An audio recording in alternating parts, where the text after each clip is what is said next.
So today we're going to talk about digital transformation with what I call Kafcongo, and that's Kafka, Confluent, and MongoDB. My name is Britton LaRoche. I'm a Staff Solutions Engineer at Confluent. Little brief history here. Started out life as a Java application developer and an Oracle DBA for about 8 years. Was at Oracle as an enterprise solutions consultant for 5 years. And at MongoDB as an advisory solutions architect for about 4 years. And while I was at Mongo, I got certified as a developer and a DBA. And then I've been at Confluent for a little over 2 years now. So what I've wanted to do is kind of talk about my experience with all these different technologies and how I see the future kind of shaping out. So now that we understand the difference between what the values of event-driven architectures are and what NoSQL brings to the table with MongoDB, what do we have when we combine the two? This is what I call Kafcongo, and this is a little robot head that has the MongoDB leaf and the Confluent symbol on its head.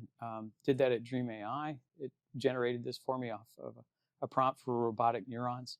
I thought it was really cool, so that's where it came from. The neat thing about this is that we have in Confluent and Apache Kafka, but especially in Confluent, we have fully managed connectors. So you can actually spin up a Confluent cluster in the cloud, you can spin up a MongoDB cluster in the cloud, and you can spin up a connector without having to install any infrastructure or anything, but just providing configuration information on how to connect to the MongoDB database and what the credentials are to connect to Confluent. You can have a source connector listen to Mongo and make, for any of the changes that come across, pull it across in real time into Confluent, notify downstream systems, put that into a data warehouse, things of that nature. And then anything that changes in Confluent, we can actually sync that in real time to MongoDB. So that means their two are communicating in near real time to each other. It's a very powerful architecture. Why?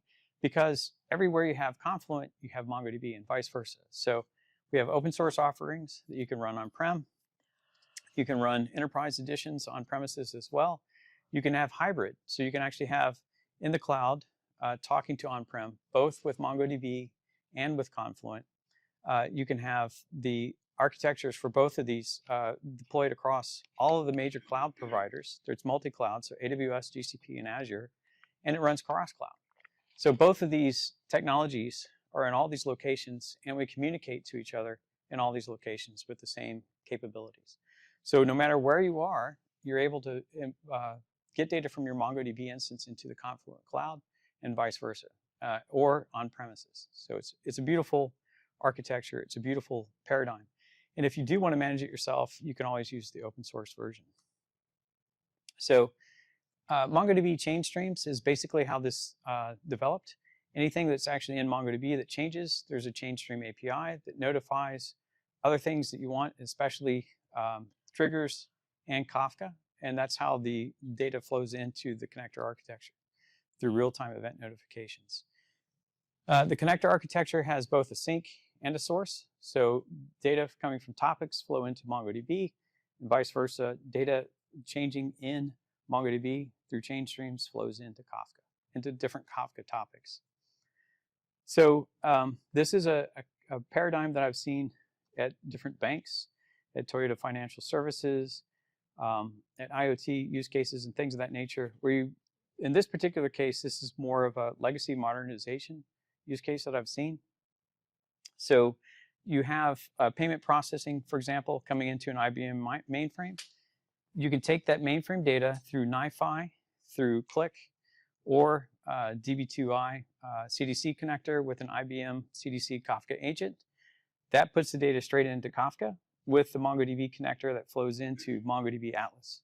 The nice thing about that is that what it does is it allows the real-time processing to occur, and you typically write that payment information or whatever it is once to the mainframe, but then all your other applications and custom reports need to read from the mainframe. So what that happens is that tight coupling causes MIPS on the mainframe to go up. By breaking the coupling, you can actually do the reads from MongoDB and Confluent in real time and offload those MIPS to other places, to the cloud, for example. So just by doing a read into Confluent and then writing that data to Mongo, you can develop new analytics, new custom reports, verification, and all that good stuff. And what we typically find is that because you write it once and read it multiple times, more than half of the MIPS are offloaded. So 60 to 70% of the MIPS get offloaded. That typically pays for a modernization project right off the bat, just being able to have applications read from a different location. So that's what I've seen at lots of different places. And I want to kind of hit the key points here. Confluent Kafka basically puts data in motion across the enterprise. It makes these events available for decisions and AI machine learning as they occur. MongoDB is the perfect place to put that data so that you can actually query it and generate reports, analytics over a long period of time. And then between the two, the entire life cycle of an event is captured. So you have data that's going through Confluent Kafka with a retention period that may be set up for 7 days, for example.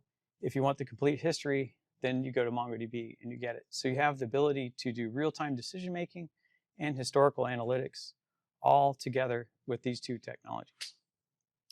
And so what that does is it allows that data to flow in real time, and more importantly, it has the ability for a developer to query and access all that data, whatever he needs, to solve his business problems. It's a very nice, elegant architecture.